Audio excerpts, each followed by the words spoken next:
All right, hello. We are going to talk about more angle basics. You're going to see a lot of things that look very familiar in this unit. Okay, so the first thing we're going to talk about is adjacent angles. So adjacent angles are angles that have a common side and vertex. So let me show you what that looks like. So if I have one angle like this, okay, a adjacent angle will look something like this, where they share this vertex and this side. Okay, so they share the side and they share the vertex. Okay, that is a pair of adjacent angles. So this one right here and that angle right there. Okay, so in other words, they're connected. Okay, so here are examples of non-adjacent angles versus adjacent angles. Okay. All right, so the first thing you're going to see, if we remember from Unit 1, we did the segment addition postulate. Well, for Unit 2, we have the angle addition postulate. Okay, so it says if QPR,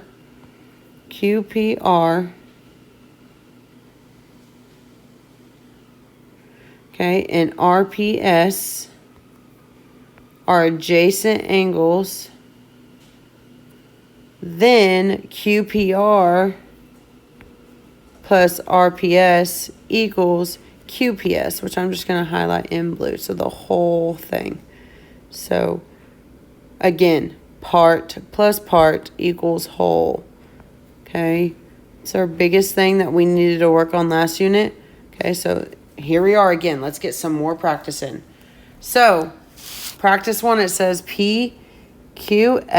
So the biggest thing is to follow the point. So it says PQS. So that just gave us the whole.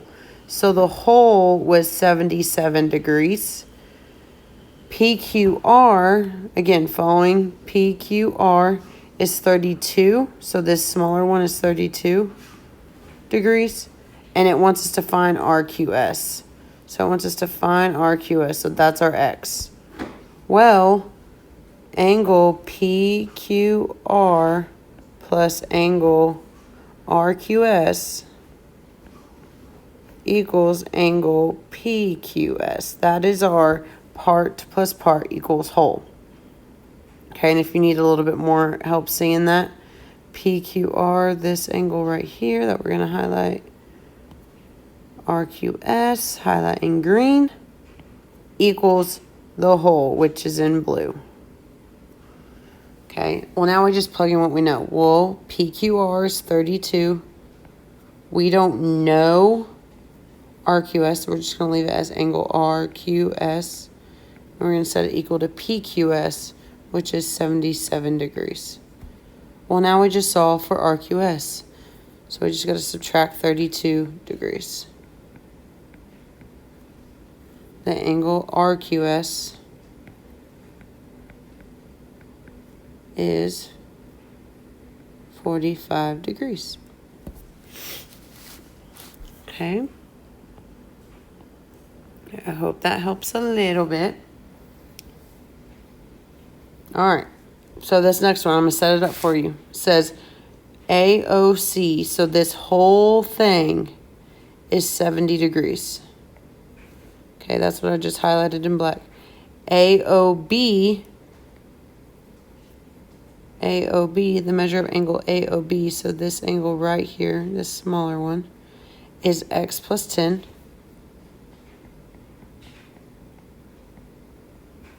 And BOC is X. So, orange, BOC is X degrees. Well, again, part plus part equals whole. So angle AOB plus angle BOC equals the measure of angle AOC. And we just plug in what we know. Well, AOB is X plus 10. BOC is X. And we set it equal to 70. Here we just combine like terms and solve for X. Okay.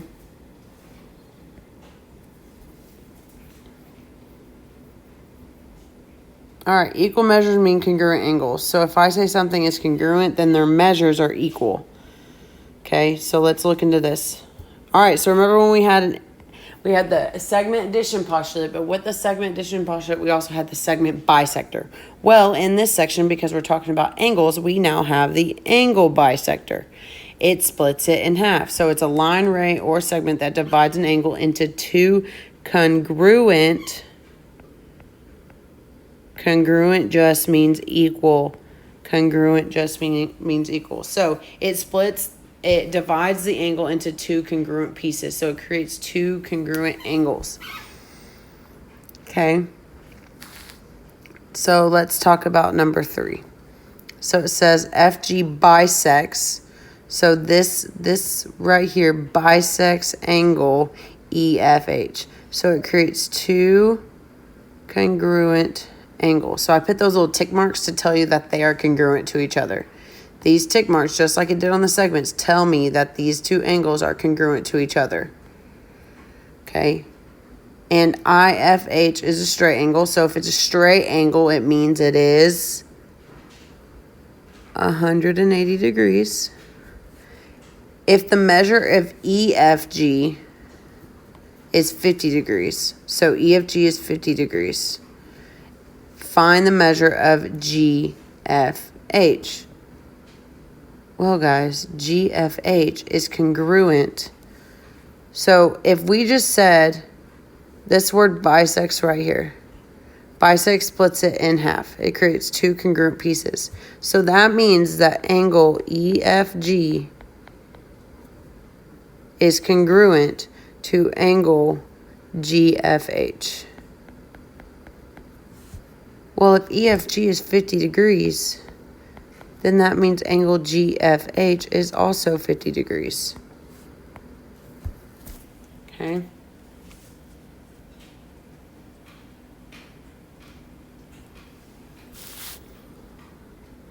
Okay, that IFH is just thrown in there. That IFH is a straight angle. It's just extra information.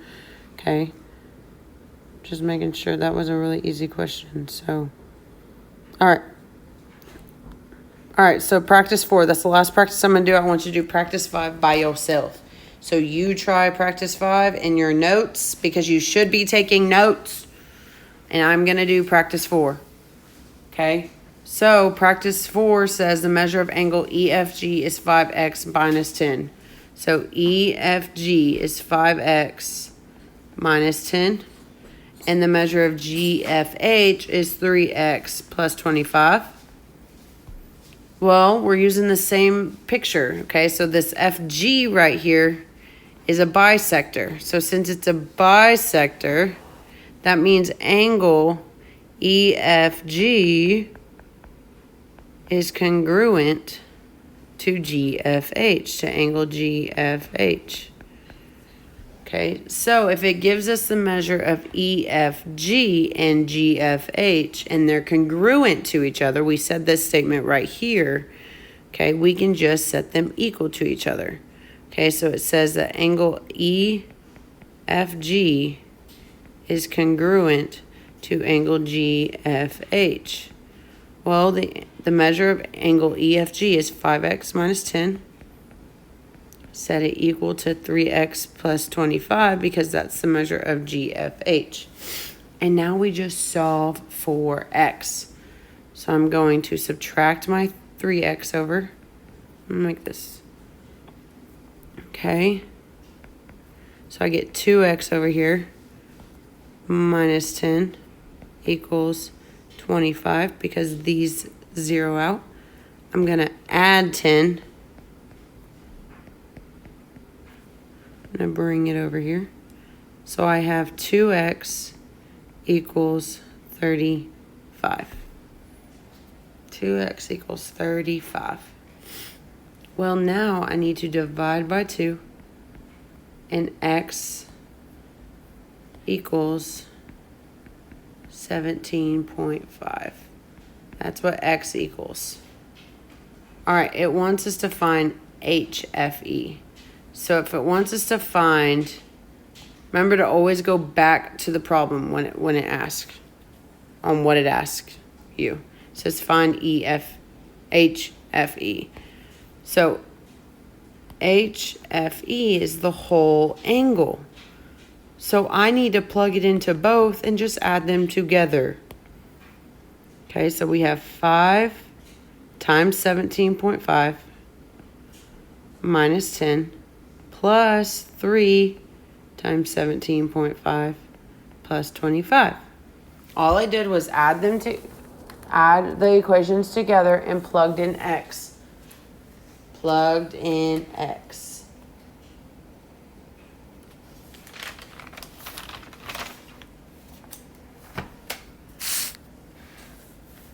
Okay.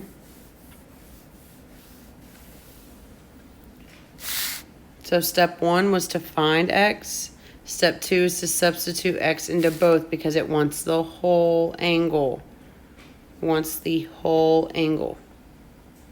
So I plugged it into both and added them together. Okay.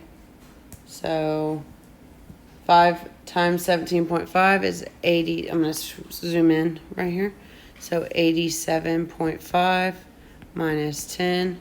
We got to solve the multiplication problems first. 3 times 17.5 is 52.5 plus 25. Now we can just solve from left to right. 87.5 minus 10 plus 52.5 plus 25 equals 155 is the value of angle HFE. Okay, so that's your answer. All right, so let me try I'm not going to try practice 5, but what I want you to do is try and help you think about how to set this problem up. So I'm going to erase what I wrote for this problem because I'm using the same picture. So I need to have a clear canvas. So it says if the measure of GFH. So let's backtrack real quick. So remember that these smaller angles are congruent because FG was a bisector. Okay, so I'm going to still write the little indicator saying that they're congruent. So GFH, this angle right here, GFH, is 3x plus 20. So I'm going to label 3x plus 20. It says that EFH, so EFH, the whole angle is 4x plus 80. So the whole angle is 4x plus 20. And it wants us to find EFG. Okay, so it wants us to find EFG. All right. This is just like the segment thing. It gives you one part and one whole.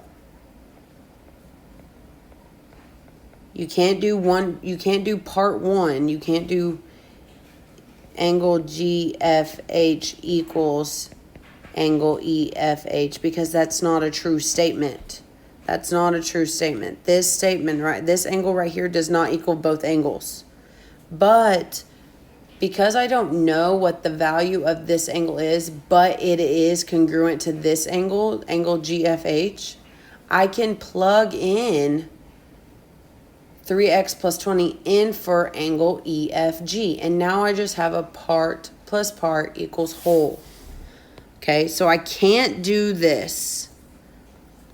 I cannot do that. But what I can do is add in angle EFG in there as well because that is a true statement.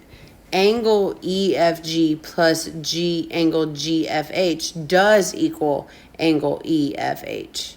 Okay, so the statement has to be true. You can't just say part equals whole because part does not equal whole. All right, so this is where confusion gets in. Okay, so EFG, I don't have a value for EFG, but remember I just stated because these angles are congruent, I can set this value for angle GFH for EFH. So EFG is 3x plus 20 as well.